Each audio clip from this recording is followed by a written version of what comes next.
भूकंप आया और उससे कहीं पर कोई भवन नीचे गिर गया या कोई मंदिर को कोई हानि हो गई या कोई कहीं पर गड्ढा हो गया, उसके अंदर हमें कोई नई तरह की चीज़ दिखाई पड़ गई, तो जो पहला प्रश्न हमारे मन में आता है वो प्रश्न ये आता है कि ये वस्तु क्या है, ये वस्तु किसने बनाई होगी और ये कब की होगी। तो ये वस्तु कब की होगी, अर्थात पुराना कितना पुराना, ये प्रश्न है जिसका उत्तर हमारी रेडियो कार्बन आयोनीकरण की विधि से हम देने का प्रयास करते हैं। रेडियो कार्बन डेटिंग जैसा कि शब्द बताता है, ये रेडियो कार्बन या कार्बन के उस आइसोटोप से समस्थानिक पर आधारित है जो कार्बन 14 है और जो रेडियो सक्रिय है। जो इस 30 मिनट के व्याख्यान में मैं आपको थोड़ा सा बताना चाहूँगा, उसकी रूपरेखा इस प्रकार है। हम लोग इस बारे में बात करेंगे कि रेडियो कार्बन क्या है, इसका पता कैसे चला, रेडियो कार्बन बनता कैसे है और बीटा अपघटन क्या है, आयु निर्धारण में इस रेडियो कार्बन का उपयोग क्या है और इसमें प्रयोगशाला की प्रक्रिया क्या है, इसमें क्या क्या जटिलताएं हैं और उपयुक्त नमूने तथा इसके एप्लीकेशन से अनुप्रयोगों के कुछ मैं उदाहरण देना चाहूँगा और फिर अंत में हम चलेंगे कि सच में रेडियो कार्बन आयु का अर्थ है क्या।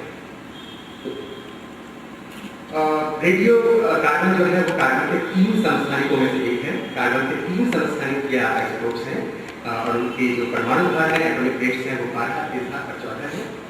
हमारे पृथ्वी के वातावरण में कार्बन 14 का अनुपात बहुत कम है, बहुत छोटा सा फ्रैक्शन है ये, और अगर हम अंकों में व्यक्त करें तो 1.3 गुणा 10 की घात नेगेटिव या ऋणात्मक 12, यानी कि अगर 10 to the power 12 या 1 ट्रिलियन या 1000 अरब अगर हमारे पास परमाणु होंगे तो उनमें से लगभग केवल एक परमाणु कार्बन 14 का होगा। ये विलियम एफ गिबी हैं जिन्हें 1960 में नोबेल पुरस्कार मिला था रेडियो कार्बन की खोज के लिए, और नोबेल कमेटी ने उस समय जो कहा था मैं उसको उद्धृत करना चाहूँगा। Sudden has a single discovery in chemistry had such an impact on the thinking in so many fields of human endeavor. Sudden has a single discovery generated such wide public interest. और ये हमारी जो मानव है, हमारी जो सभ्यता है, उसकी एक जो मूलभूत इच्छा है कि हम अपने अतीत के बारे में जानें, हम जानें कि हमारी सभ्यता कितनी पुरानी है, हम जानें कि हमारी सभ्यता में कौन कौन थे, क्या क्या थे, क्या क्या उन्होंने उपलब्धियाँ प्राप्त की। और आज भी अगर हम मोहनजोदड़ो हड़प्पा की संस्कृति के बारे में बात करते हैं, या हम बताते हैं कि हमारे देश में गुजरात की लोथल जैसी संस्कृति है जहाँ आज से हजारों वर्ष पूर्व एक शिपयार्ड बनाया गया था, एक पोर्ट बनाया गया था, एक बंदरगाह बनाया गया था, तो हमारा डर बढ़ जाता है। या हम आर्यभट्ट की उपलब्धियों के बारे में बात करें या ब्रह्ममिहिर की या ब्रह्मगुप्त की किसी के भी उपलब्धियों के बारे में बात करते हैं तो हमें डर होता है, एक आत्मसम्मान की भावना में आती है। और इसके अतिरिक्त ये हमारी एक स्वाभाविक मानवीय प्रवृत्ति है कि हम जानें कि हमारा इतिहास क्या था। अगर हम रेडियो कार्बन की खोज की बात करें तो 1934 में एक खनिज होता है यूरेनाइट नाम का, इसमें जिरकॉन होता है, इसमें और कई सारे तत्व होते हैं, इसमें उन्हें अनपेक्षित रेडियो सक्रियता या रेडियो एक्टिविटी मिली। तो प्रश्न ये हुआ कि इतनी अधिक रेडियो सक्रियता इसमें क्यों थी। उसी वर्ष में येल ने एंडी क्यूरी ने देखा कि जब नाइट्रोजन पर कार्बन का बम्बार्डमेंट, जब नाइट्रोजन पर न्यूट्रॉन्स का बम्बार्डमेंट किया जाता है तो उसमें जो कण बनते हैं उनके कारण से जो क्लाउड चैम्बर है उसके अंदर एक लंबा सा एक ट्रैक उन्हें दिखाई पड़ता है। तो वो ट्रैक किस चीज के कारण था ये वो जानना चाहते थे। लेकिन इससे ये भी पता चला कि ये जो कण है ये अल्फा नहीं है, इसके अलावा भी नाभिक से कोई दूसरा कण निकल सकता है। आखिर में पता चला कि बीटा कण है या इलेक्ट्रॉन है। और फिर उन्होंने सुझाया कि यदि नाइट्रोजन 14 पर एक धीमी गति का कम ऊर्जा का न्यूट्रॉन बरसता है तो उसके कारण उसमें से प्रोटॉन निकल सकता है, उसके साथ में एंटी न्यूट्रिनो निकल सकता है। एंटी न्यूट्रिनो का उस समय पता नहीं था, वो थोड़ा बाद में पता चला। और इस प्रक्रिया में जो एक नया तत्व या एक नया समस्थानिक बनता है वो है रेडियो कार्बन। और इस रेडियो कार्बन की जो अर्थायु है वो लगभग 6000 वर्ष है, 5730 वर्ष है। पहले इसको 5600 के लगभग माना जाता था, लेकिन बाद में इसमें संशोधन किया गया। इसके बाद बर्थहेम और गोल्डहैमर ने भी नाइट्रोजन 14 पर इसी तरह से न्यूट्रॉन्स की वर्षा की और उन्होंने इस बात की पुष्टि की कि इस तरह से कार्बन 14 समस्थानिक बनाया जा सकता है। और कामन ने कुछ प्रयोग किए बर्कले में, यूनिवर्सिटी ऑफ कैलिफोर्निया में, और उसमें उन्होंने डी की अभिक्रिया से भी कार्बन 14 बनाया। तो कई तरह से संभव है, ऑक्सीजन के एक समस्थानिक पर की अभिक्रिया से भी संभव है। लेकिन अब प्रश्न ये आया कि हमारे पृथ्वी पर कार्बन 14 आया कहाँ से। हम लोग जानते हैं कि 1912 में हेस ने एक प्रयोग किया था उन्होंने एक गुब्बारा आकाश में ऊपर भेजा था और उस गुब्बारे में उन्होंने देखा कि जो इलेक्ट्रोस्कोप है उसमें अगर चार्ज है तो धीरे धीरे वो चार्ज कम हो जाता है। इसका मतलब उस पर कुछ आवेश या कुछ चार्ज निरंतर बरस रहा है जो उसको न्यूट्रलाइज कर देता है। इससे उन्होंने निष्कर्ष निकाला कि कुछ अंतरिक्ष से ऐसी किरणें आ रही हैं, ऐसे कण आ रहे हैं जो आवेशित है, और अगर अंतरिक्ष से ऐसे कण आ रहे हैं तो 1934 के इन प्रयोगों के बाद, 1937 के इन प्रयोगों के बाद हमें पता चला कि हम कार्बन 14 को बना सकते हैं अगर कोई चार्ज और ऊर्जावान कण नाइट्रोजन 14 पर पड़े।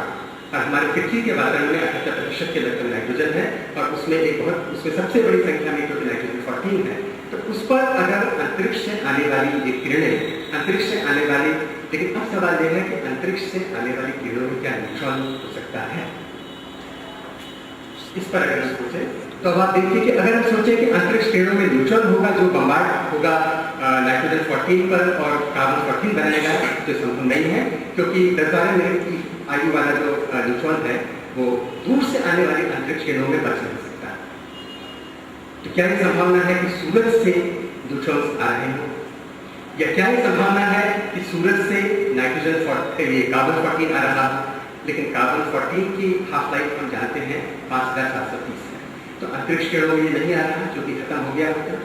सूरज के अंदर आज केवल ड्यूटेरियम के संगठन से, फ्यूजन से हीलियम बन रही है, तो वहां पर कार्बन 14 का प्रोडक्शन हो नहीं सकता। तो फिर क्या संभावना है?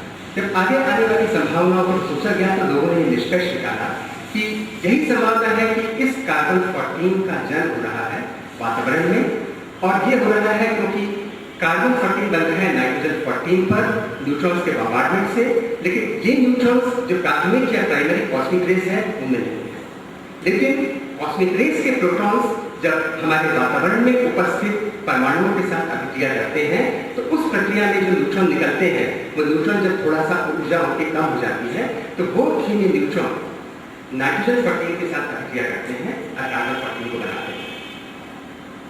और इसके बारे में हम जानते थे कि प्रयोगशाला में एक्सपेरिमेंट था किस तरह से कार्बन 14 बन सकता है।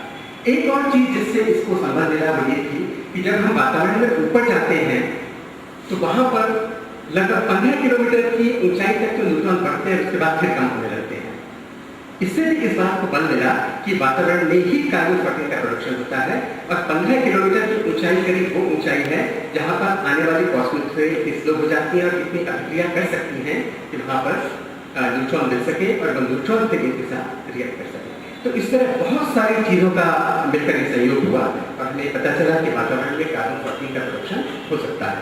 और जो मुख्य इसकी अभिक्रिया है, अगर उन पर देखें तो आप देखें कि न्यूट्रॉन जो है 7n14 पर बरसता है और उससे 6 जिसका परमाणु संख्या है और 14 के चौथे जिसका परमाणु भार है, उस कार्बन 14 का रेडियो कार्बन का प्रोडक्शन होता है, एक प्रोटॉन निकलता है।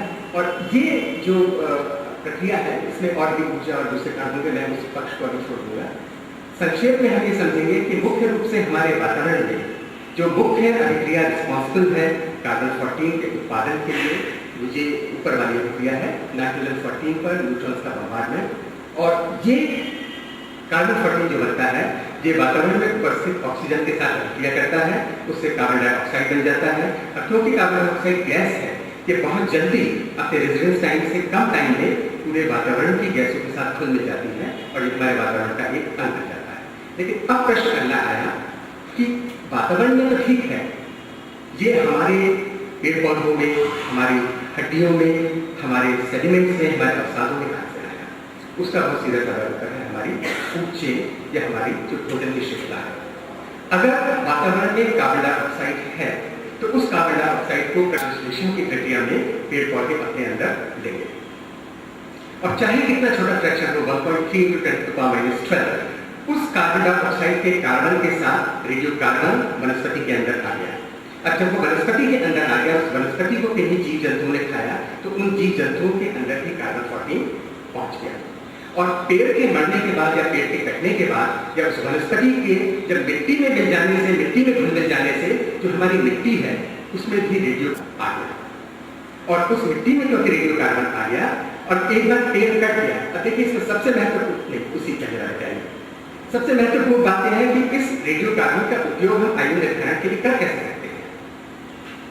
हमारा पेड़ के या वनस्पति के अंदर कार्बन 14 जो आया वो इसलिए उसमें उसका स्तर एक सर्टेन मेंटेन हो सकता है क्योंकि लगातार वातावरण के साथ उसका कार्बन का लिया जाना है और रेडियो कार्बन उसमें आ ही रहा है और रेडियो से गिर भी रहा है, डीके भी हो रहा है। अब आप देखिए कि अगर हम कुछ समय के बाद उस पेड़ की लकड़ी हमें मिलती है तो हम देखेंगे उसमें कितना कार्बन 14 का कंसंट्रेशन है कार्बन 12 की तुलना में।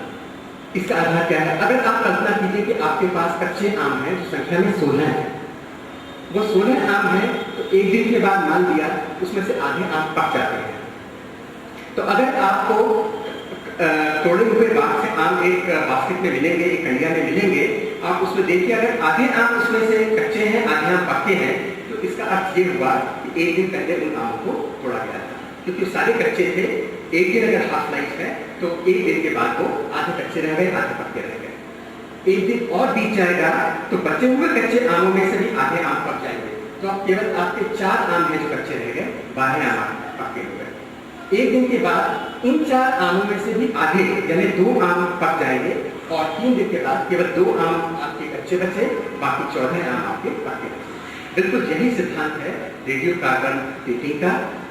रेडियो कार्बन की आयु लगभग 5730 वर्ष है। तो आपको मालूम है कि वातावरण में इतना कार्बन का स्तर, रेडियो कार्बन का स्तर है और हमें ये मालूम है कि बहुत सूक्ष्म अंतर के साथ करीब करीब वही हमारी वनस्पति में भी है। तो जो वनस्पति आज ही मरी है, जिसमें आज फोटोसिंथेसिस या प्रकाश संश्लेषण बंद हुआ है, उसमें रेडियो कार्बन का स्तर करीब करीब वही होगा जो आज वातावरण में है।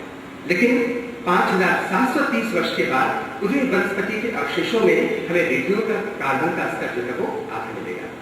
यानी उसमें जो कार्बन 12 है, कार्बन 13 है, कार्बन 14 है, उसमें से कार्बन 12 का स्तर समय के साथ बिल्कुल नहीं बदलेगा, कार्बन 13 का स्तर बिल्कुल नहीं बदलेगा, लेकिन जो कार्बन 14 है वो 5730 वर्ष की आयु के साथ उसका एक्सपोनेंशियल डीके होता जाएगा। और क्योंकि उसी इक्वेशन हमें पता है तो हम बैक कैलकुलेट कर सकते हैं कि अगर आज कार्बन 14 का स्तर आधा हो गया है तो इसका मतलब 5730 वर्ष बीत गए हैं। अगर चौथाई हो गया है तो करीब इसमें जो है 11,500 वर्ष लगभग बीत गए हैं और सो इस कैलकुलेशन को हम कर सकते हैं। बीटा डीके इसमें बहुत महत्वपूर्ण चीज है, फिजिक्स के लिए इसका बहुत महत्व है क्योंकि जो न्यूट्रिनो और एंटी न्यूट्रिनो की जो संकल्पना की गई थी वो इसी के आधार पर की गई थी। और नाइट्रोजन 14 के बाद जब कार्बन 14 बनता है और इस कार्बन 14 को हम अपनी प्रयोगशाला में मेजर करना चाहते हैं कि वो किस मात्रा में बचा हुआ है, जो बहुत जरूरी है डेटिंग का पता लगाने के लिए, तो हम इसी का सहारा लेते हैं कि जब हमारे रेडियो कार्बन का क्या तो उसमें से नाइट्रोजन 14 निकलता है और उसमें से क्योंकि हम 7 से 6 में आ रहे हैं, पहले आए थे और 6 से फिर से 7 में जा रहे हैं, तो इसका मतलब उसमें से एक ऋण आवेश निकलना चाहिए, तो उसमें से इलेक्ट्रॉन निकलता है, इसीलिए हम उसे नेगेटिव बीटा डीके कहते हैं। और साथ में एंटी न्यूट्रिनो भी इसके साथ में निकलता है और ये जो बीटा निकलता है इसकी वजह से जो सिंटिलेशन होता है उस सिंटिलेशन को हम काउंट करते हैं। एक बहुत सीधा सा सिद्धांत है कि जितना ज्यादा रेडियो कार्बन हमारे पास होगा उसको हम जब काउंटर में रखेंगे उतने ज्यादा उसमें से डीके होंगे। आप ऑन स्टैटिस्टिकल आधार पर अगर आप कहें तो अगर आप कार्बन 14 की मात्रा को दुगना कर दीजिए तो लगभग दुगने डीके होने लगेंगे। कार्बन 14 की मात्रा को आप 3 गुना कीजिए तो प्रति मिनट या प्रति सेकंड होने वाले डीके जो है निकेटन जो है उनकी संख्या बढ़ जाएगी। अब जैसे मैंने आपको पहले बताया था कि हम उसका उपयोग करते हैं रेडियो कार्बन की मात्रा का अनुमान लगाने के लिए। आयु निर्धारण इक्वेशन के बारे में कहें तो dN/dt ये समानुपाती है जो उपस्थित रेडियो कार्बन के कण है, जिसके आधार पर हमें एक इक्वेशन मिल जाती है और टाइम जो है हम निकाल सकते हैं। और इसमें जो हमने दंडा दिया है वो उसकी अर्धायु पर निर्धारित है 0.693 upon lambda equal to half life है, half life equal to 0.693 upon lambda. तो आयु निर्धारण का सूत्र इस तरह से हमें पता चल जाता है। इसे स्किप कर सकते हैं बीटा डीके के बाद। अब अगर हम प्रयोगशाला में जैसे मैंने आपको बताया था कि हमारा उद्देश्य है हम अपने मिट्टी के नमूने में या जो लकड़ी के अवशेष हैं या जो वनस्पति के अवशेष हैं या अगर हमारा कोई शेल है जिसमें रेडियो कार्बन है उसमें हम पता लगाएं कि रेडियो कार्बन की मात्रा कितनी है। लेकिन हम सीधे उस शेल को, उस कोरल को, उस मिट्टी को या उस चारकोल को या उस लकड़ी के टुकड़े को काउंटर में नहीं रख सकते, क्योंकि हम जानते हैं कि अगर कोई लकड़ी होगी तो जैसा हम जानते हैं कि उसमें कार्बन का कुछ प्रतिशत होगा, उस कुछ प्रतिशत कार्बन में से भी 10⁻12 का जो एक बहुत सूक्ष्म फ्रैक्शन है वो रेडियो कार्बन होगा। तो हमारे लिए बड़ा सुविधाकर होगा कि हम इतना बड़ा लकड़ी का तना काउंटर के अंदर रखने के स्थान पर हम किसी ऐसी चीज को काउंटर के अंदर रखें जिसकी मात्रा कम हो लेकिन उसमें कार्बन का और रेडियो कार्बन का परसेंटेज ज्यादा हो। इसके लिए हम क्या करते हैं, आप ये मान लीजिए कि हमारे पास एक लकड़ी है या हमारे पास चारकोल है या हमारे पास अवसाद है या सेडिमेंट है, मिट्टी है, हम उसका कम्बशन करते हैं ऑक्सीजन की उपस्थिति में, उसको जलाते हैं और उसमें उपस्थित कार्बन को हम कार्बन डाइऑक्साइड में परिवर्तित कर लेते हैं। इसके बाद एक उत्प्रेरक या कैटलिस्ट लिथियम की उपस्थिति में हम उस कार्बन डाइऑक्साइड को एसिटिलीन में बदल देते हैं। हाइड्रोलिसिस के द्वारा हम उसे C2H2 में बदल देते हैं, लेकिन C2H2 हम जानते हैं कि गैस है। उसके बाद हम C2H2 को एक उपयुक्त कैटलिस्ट की उपस्थिति में ट्राइमराइजेशन करके उस C2H2 को के 3 मॉलिक्यूल्स की अभिक्रिया कराकर, 3 अणुओं की अभिक्रिया कराकर उसे बेंजीन या C6H6 में बदल देते हैं।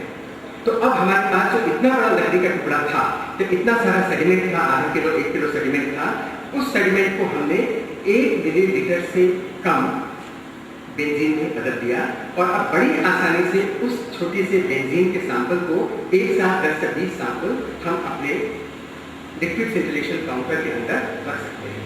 ये जो उपकरण यहाँ पर दिखाई पड़ रहा है, इस उपकरण का उद्देश्य केवल यह है, दाईं तरफ हम इसमें नमूने को जलाकर उसको कम्बशन करके उससे हम कार्बन डाइऑक्साइड बनाते हैं।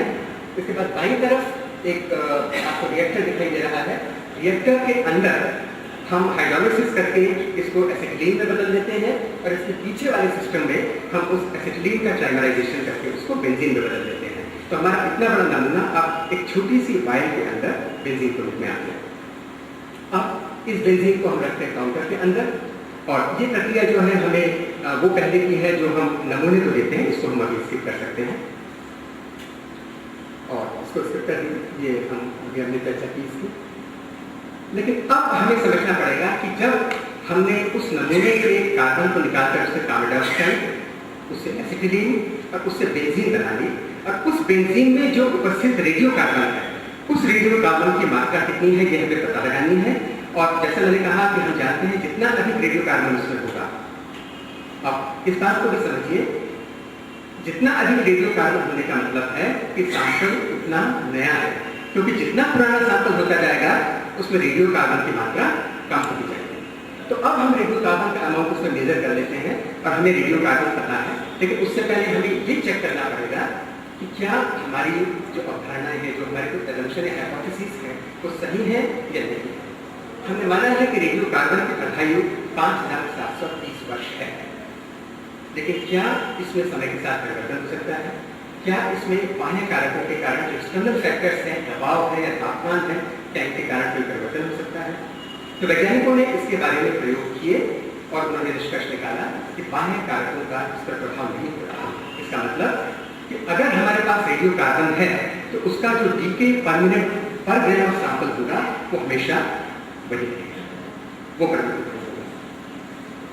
दूसरी बात, क्या हमारे जैवमंडल में, हमारे बायोस्फीयर में जो अंतरिक्ष किरणों के कारण कार्बन 14 बन रहा है, क्या उसका रेट, क्या उसकी दर पिछले 10, 20, 30, 40, 50, 60 हजार साल में एक ही रही है या वो भी बदलती रही है? क्योंकि अगर अंतरिक्ष किरणों के कारण हमारे वातावरण में बनने वाला रेडियो कार्बन उसकी मात्रा बदलती रही होगी तो आज हमारे सैंपल में एक ही समय के सैंपल में तो एक जैसा मिलेगा, लेकिन उससे पहले वाले सैंपल में उसकी मात्रा हमारे इक्वेशन के अनुरूप नहीं होगी। तो इस बात पर चेक किया गया और ये पता चला कि यद्यपि आज हमारे वातावरण में लगभग हर स्थान पर रेडियो कार्बन की उपस्थिति समान है, लेकिन 10,000 साल पहले रेडियो कार्बन का उत्पादन हमारे वातावरण में उस दर से नहीं होता है।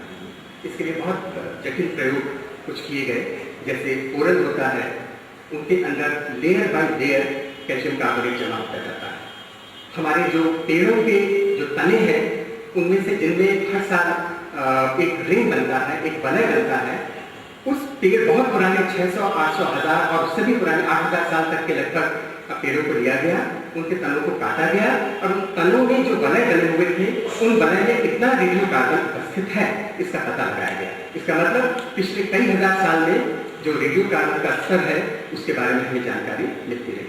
तो आज अगर हम किसी नमूने में रेडियो कार्बन की मात्रा का मापन करते हैं तो उसमें उसके बाद इस बात के लिए संशोधन करना जरूरी है कि वो कितना पुराना नमूना है, उस समय में रेडियो कार्बन का उत्पादन वातावरण में किस दर से हो रहा था। लेकिन रेडियो कार्बन के वातावरण में उत्पादन की दर में परिवर्तन क्यों होता है, इसके कई कारण हो सकते हैं।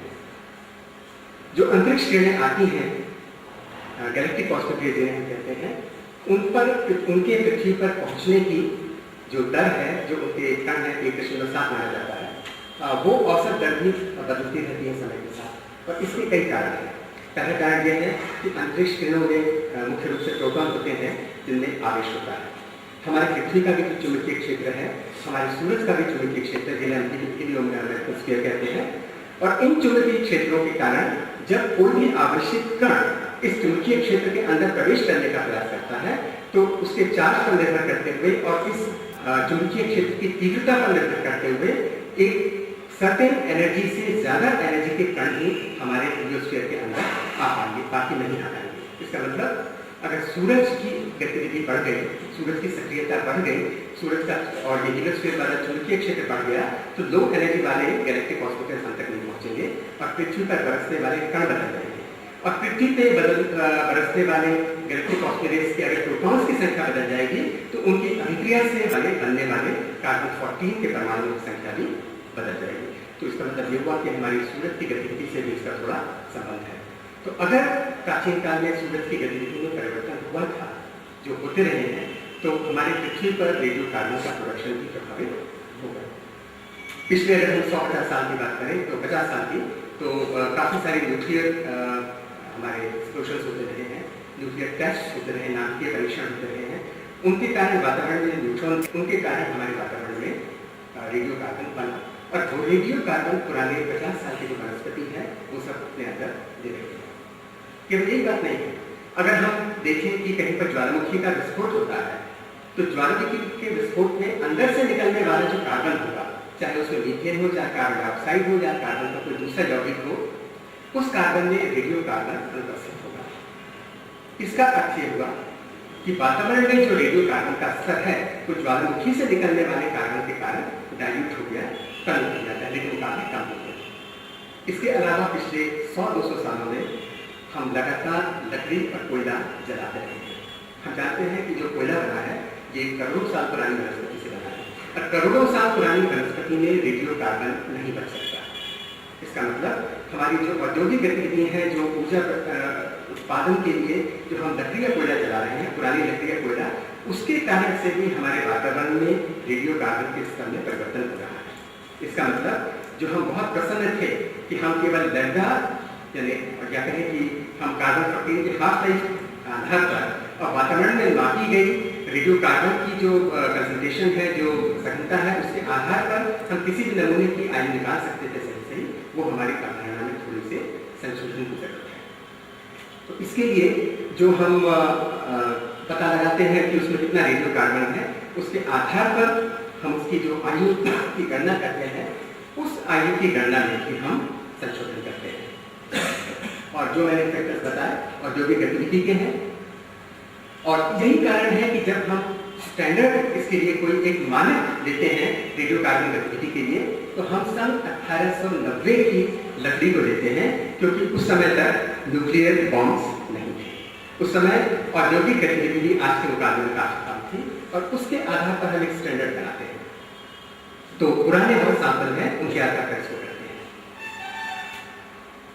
और जैसा मैंने बताया था कि ज्वालामुखी के आसपास अगर, क्योंकि इसमें से जो कार्बन निकलता है उस कार्बन में रेडियो कार्बन नहीं होता, तो अगर ज्वालामुखी से निकलने वाले पदार्थों से वहाँ की मिट्टी बनी होगी तो वहाँ पर जो वनस्पति होगी, जो वहाँ का वातावरण होगा, उसमें कार्बन 14 थोड़ा सा कम होगा। और अगर हम उन पेड़ पौधों को नापेंगे या उन पेड़ पौधों को जिस मिट्टी में मिले हैं उसको हम नापेंगे, तो हमें लगेगा कि वो सैंपल कहीं ज्यादा पुराने हैं जिनसे वो की वास्तव में होंगे। क्योंकि उनमें कार्बन 14 कम हो गया है तो हमें लगेगा कि ज्यादा समय बीत चुका है। तो इसका मतलब यह है कि हमें इसमें कई तरह के संशोधन लगाने पड़ेंगे। और यही नहीं है कि अगर हम समुद्र में किसी नमूने को ले रहे हैं तो समुद्र में अगर कोई कैल्शियम कार्बोनेट का शेल बन रहा है या कोरल बन रहा है तो उसमें जो कार्बन जा रहा है वो सीधे वातावरण से आने वाली कार्बन डाइऑक्साइड नहीं है, वो कार्बन डाइऑक्साइड है जो कई सौ साल लगाकर समुद्र के पानी में घुली और फिर उस समुद्र के पानी से उस कोरल ने या उस शेल ने उस कार्बन को लिया। तो आमतौर पर जब आप समुद्र से किसी नमूने को लेंगे तो आपको आयु वो मिलेगी जो कई सौ साल तक हो, तो वो संशोधन भी आपको उसमें करना पड़ेगा।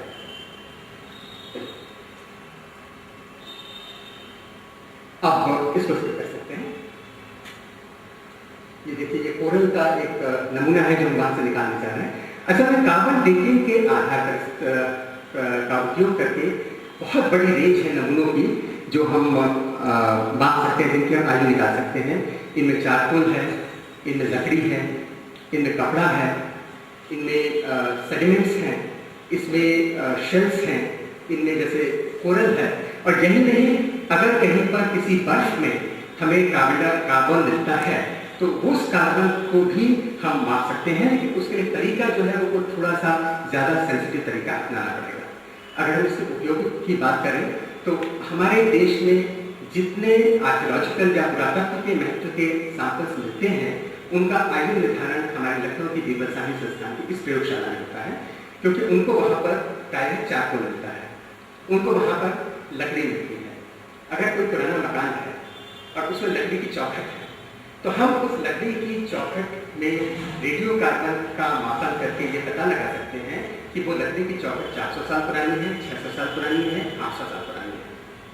उदाहरण के लिए आपको बड़ा आश्चर्य होगा कि उत्तराखंड में जिस ग्रुप को ये दायित्व दिया गया था कि वो पता लगाएं कि वहाँ पर भूकंप के कारण जो भवन गिरते हैं वो क्यों गिरते हैं, कैसे गिरते हैं, तो उन्होंने देखा कि वहाँ पर 800 साल पुराने ऐसे कई भवन में जिन पर भूकंप का कोई असर नहीं था, लेकिन उन्हें तब तक ये नहीं पता था कि कितने पुराने भवन हैं।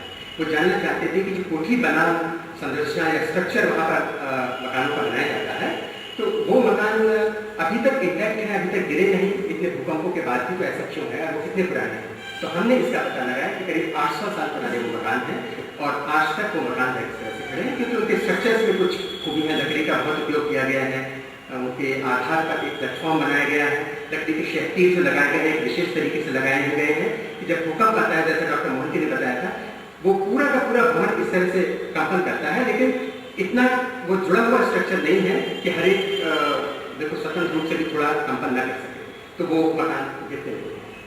तो पुरातत्व के लिए चाहे उसको लकड़ी मिले या चारकोल मिले, इसका बहुत महत्व है।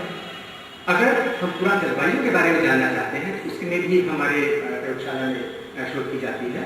उदाहरण के लिए अगर हम एक्सेलरेटर मास स्पेक्ट्रोमेट्री तरीके का उपयोग करें तो इस तरह अगर कोई चीरिंग कहीं पर मिलता है तो इन सब की डेट्स वहाँ से थोड़ा सा नमूना निकालकर एक्सेलरेटर मास स्पेक्ट्रोमीटर में इन डिफरेंट वलयों की, डिफरेंट रिंग्स की डेटिंग की जा सकती है, आयु निर्धारण किया जा सकता है। और जैसे 3 घटनाएं इस चीरिंग में आपको दिखाई दे सकती हैं। जो पहले तो सबसे पहले जो उसकी ग्रोथ यहाँ पर शुरू हुई है और जब बारिश का सीजन था उसमें आप देखेंगे बड़ी अच्छी ग्रोथ हुई है। उसके बाद अगर सूखा पड़ा तो उस रिंग की ग्रोथ बहुत बुरी तरह से प्रभावित हुई है। और उसके बाद अगर जंगल में कभी आग लगी तो वो आग भी जो है किस वर्ष में लगी वो डेटिंग से पता लगाया जा सकता है। और वहाँ पे आप देखेंगे कि बिल्कुल अलग तरह की लकड़ी का विकास वहाँ पर हुआ है। उपयुक्त उदाहरणों में जैसा मैंने कहा कि प्राचीन सभ्यताओं के नमूनों के आयु निर्धारण से सभ्यताओं का विकास को कार्य हो सकता है। अगर हम कहते हैं कि हमारे देश में 4-5 हज़ार साल पहले भी बहुत अच्छी संस्कृति थी तो उसका कारण है कि रेडियो कार्बन डेटिंग के आधार पर उसका पता लगा सकते हैं। वनस्पति का विकास, मैं अभी आपको चित्र के साथ इसका उदाहरण दूंगा। वनस्पति और समय को जोड़कर हम पूरा जलवायु के बारे में पता लगा सकते हैं क्योंकि जलवायु के आधार पर वनस्पति बदल जाती है।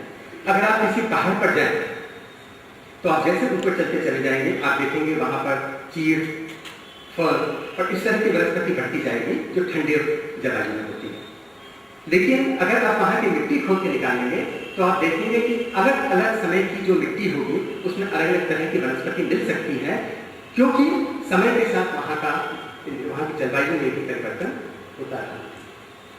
मूंगे की आने निकाली जा सकती है। और थोड़ा सा मैं आपको उदाहरण देना चाहूंगा, जैसे दोगटा लेक है उत्तर पूर्व में, इंसान के पास में है, बड़े होते हैं। सबसे बड़ी ये हमारे देश की ताज़े पानी की उस क्षेत्र की लेक है, और इस झील में हमने किनारे से मिट्टी निकाली और उस मिट्टी के हमने अलग अलग गहराई के नमूने लिए।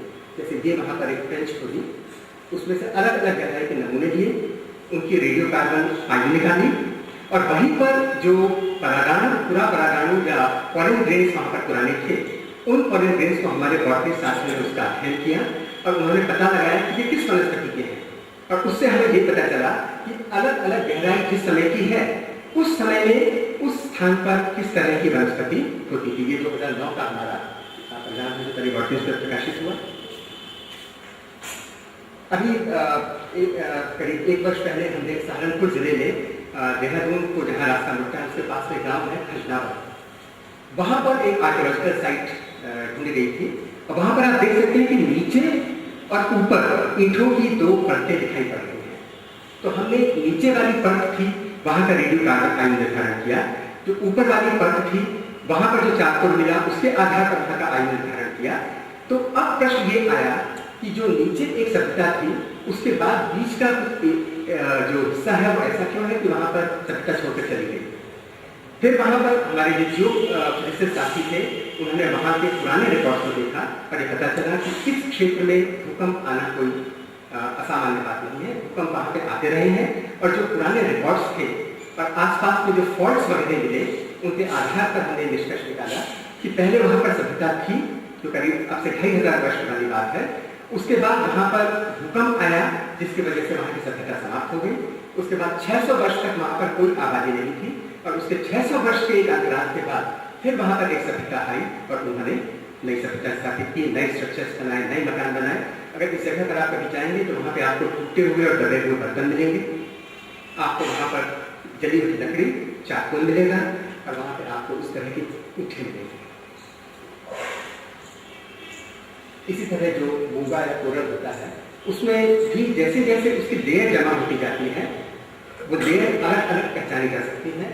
और उसमें से अगर आप हर लेयर की आयु निकाल लें रेडियो कार्बन की विधि से, एक्सेलरेटर स्पेक्ट्रोमीटर का उपयोग करके, जो ज़्यादा सेंसिटिव है, तो आपको पता चलेगा कि कौन सी लेयर किस वर्ष में जमा हुई थी। और क्योंकि इसमें कैल्शियम कार्बोनेट है, इसका अर्थ इसमें ऑक्सीजन भी है। और अगर उसमें ऑक्सीजन है तो उसमें ऑक्सीजन 18 और ऑक्सीजन 16, इनका अनुपात क्या है, ये निर्भर करेगा उस समय के तापमान पर। तो ऑक्सीजन 18 बाय ऑक्सीजन 16, इसको मापकर हम उस पुराने समय के इन सब लेयर्स के जमा होने की तारीखों में हम तब के बाद तापमान का अनुमान लगा सकते हैं। और दूसरे शब्दों में हम कहें तो हम पिछले सैकड़ों, पिछले हजारों वर्षों का जो वहाँ के तापमान के परिवर्तन उस समुद्र के उस क्षेत्र में हैं, उनका हम पता लगा सकते हैं। तो ये पूरा जलवायु का पता लगाने में एक उपयोग है। एक बड़ा रोचक घटना हुई थी तुर्की में, छुरिन में एक करीब 4.5 मीटर लंबा और 1 मीटर चौड़ा एक कपड़ा मिला था। और उस कपड़े के बारे में किसी ने दावा किया कि ये कपड़ा वो कपड़ा है, क्योंकि उस पर कुछ ऐसी आकृति दिखाई दे रही थी जैसे कोई व्यक्ति को ये उठाया गया हो उसके अंतिम समय में। दावा ये था कि ये जीसस क्राइस्ट का शांत है। लेकिन अगर जीसस क्राइस्ट का शांत है, लिबी के मन में ये बात आई, जो नोबेल पुरस्कार विजेता थे, जिन्होंने खोज की थी इस रेडियो कार्बन तरीके की, उन्होंने कहा कि अगर ये उनके समय का शाउट है, उनके समय का कपड़ा है, तो उसकी आयु लगभग 2000 वर्ष आनी चाहिए। लेकिन उन्होंने कहा कि आप मुझे इसका एक फुट के करीब रुमाल के बराबर का कपड़ा दे दीजिए और मैं इसकी आयु पता लगा लूंगा, और आपको पता चल जाएगा। अगर आयु निकलती है 10,000 साल मान लीजिए या 9,000 साल, तो भी जीसस क्राइस्ट का शाउट होने की संभावना बहुत कम है। और अगर निकलती है 200 साल, तो भी उनका शाउट होने की संभावना बिल्कुल नहीं चाहिए। उन्होंने कहा कि इतना बड़ा मूल्यवान कपड़ा है, हम इसको नहीं ले सकते। लेकिन 80 के दशक में जब एक्सीलरेटर मैस स्पेक्ट्रोमेट्री, उसका सिद्धांत एक अलग विषय है, मैं अभी उसका चर्चा नहीं करूँगा, उससे बहुत सूक्ष्म कार्बन, मिलीग्राम की मात्रा में अगर कार्बन हो तो हम रेडियो कार्बन का माप कर सकते हैं। जब 80s में उस तरीके की खोज हो गई और इस कपड़े की रेडियो कार्बन डेटिंग की गई, तो पता चला कि ये कपड़ा केवल लगभग 700 साल पुराना है, 13वीं। तो जो 13वीं शताब्दी का बना हुआ कपड़ा है, उसको अब से 2000 साल पहले क्राइस्ट जो है नहीं ले सकते थे। तो ये होक्सो काफी लंबे समय तक चला, ये उससे उजागर हो जाता है। इसी तरह जो बुना हुआ कपड़ा है उसका इतिहास 8,000 साल पहले का माना जाता था, लेकिन फिर एक कपड़ा मिला और जब उसकी डेट निकाली गई, आयु निर्धारण किया गया, तो वो करीब 9,000 वर्ष निकला। तो बुने कपड़े का इतिहास जो था वो 1,000 वर्ष पहले चल गया। इसी तरह कई जगह पर कनाडा में भूकंप का पता चला कि जो मिट्टी वहाँ पर मिली की डेटिंग की गई। इसी तरह से कहीं पर कुछ गुफाओं के अंदर कुछ पेंटिंग्स मिली, और पेंटिंग्स क्योंकि वेजिटेशन से बनाए गए रंग से बनाई गई, तो जब उस रंग को खुरच कर निकाला गया और उसकी रेडियो कार्बन डेटिंग की गई, तो उस रेडियो कार्बन डेटिंग से जो उनको आयु पता चली, उससे पता चला कि संस्कृति तो जो है बहुत ज़्यादा पुरानी, 20,000 वर्ष से ज़्यादा पुरानी है। तो इस तरह के कई रोचक इसके उपयोग हैं, लेकिन रेडियो कार्बन आयु का अर्थ समझना बहुत आवश्यक है। रेडियो कार्बन आयु जब हम किसी नमूने की कहते हैं तो हम उस क्षण से बीता हुआ समय बता रहे हैं जब उस वनस्पति में फोटोसिंथेसिस या प्रकाश संश्लेषण बंद हुआ था, यानी जब पेड़ काटा गया था। अगर पेड़ कटा 4,000 साल पहले और उस पेड़ का दरवाजा बनाया गया अब से केवल 2,000 साल पहले, यानी 2,000 साल के बाद, तो अगर हम ये निष्कर्ष निकालेंगे ये संस्कृति 4,000 साल पहले इस तरह के मकान बना रही थी, तो वो गलत होगा। लकड़ी जरूर 4,000 साल पुरानी है, लेकिन वो संस्कृति जिसने वो दरवाजा बनाया वो केवल 2,000 साल पुरानी है। तो आर्कियोलॉजी में अक्सर इस तरह के जो विवाद, इस तरह के डिस्प्यूट्स आते हैं कि जो रेडियो कार्बन की आयु निकली है वो ज़्यादा आ रही है या कुछ इस तरह की बात है। कई बार कम भी आती है। उसमें क्या हो सकता है कि अगर कहीं जैसे हिमालय में चले जाएं तो वहाँ पर आपको नमूना मिला मिट्टी का, और उस मिट्टी को जब हम प्रयोगशाला में लाते हैं और हम उसकी डेट निकालते हैं तो निकलता है कि उसकी डेट जो है करीब 25,000 साल आ रही है। लेकिन अगर हमें इंडिपेंडेंटली पता है कि वो सेडिमेंट 25,000 साल पुराना नहीं है, तो ये फिर एक विवाद को जन्म देता है। उसमें क्या होता है? उसमें होता यह है कि सेडिमेंट जो है वो तो केवल 5,000 साल पुराना है, लेकिन आसपास के क्षेत्र में जो कैल्शियम कार्बोनेट जमा था वो कैल्शियम कार्बोनेट जो इनऑर्गेनिक है, जिसमें रेडियो कार्बन नहीं है, वो कैल्शियम कार्बोनेट बारिश के कारण, पानी के कारण, हवा के कारण जब उसके बाद आके उस सेडिमेंट में मिल गया तो उस सेडिमेंट में रेडियो कार्बन का स्तर कम हो गया। और जब रेडियो कार्बन का स्तर कम हो गया तो हम अनुमान लगाएंगे कि ये सैंपल बहुत पुराना है, क्योंकि रेडियो एक्टिविटी यही कहती है। तो इस तरह के साधन, इसी पे जो अभी हमारा पेपर अभी प्लस में है, इसी की हमने अभी व्याख्या की है। और सार में अगर हम कहें तो हम ये कह सकते हैं कि रेडियो कार्बन डेटिंग एक ऐसा तरीका है जिससे हम चारकोल, लकड़ी, सेडिमेंट, शेल, जो मूंगे भी हैं, ऐसी चीज़ों की आयु पता लगा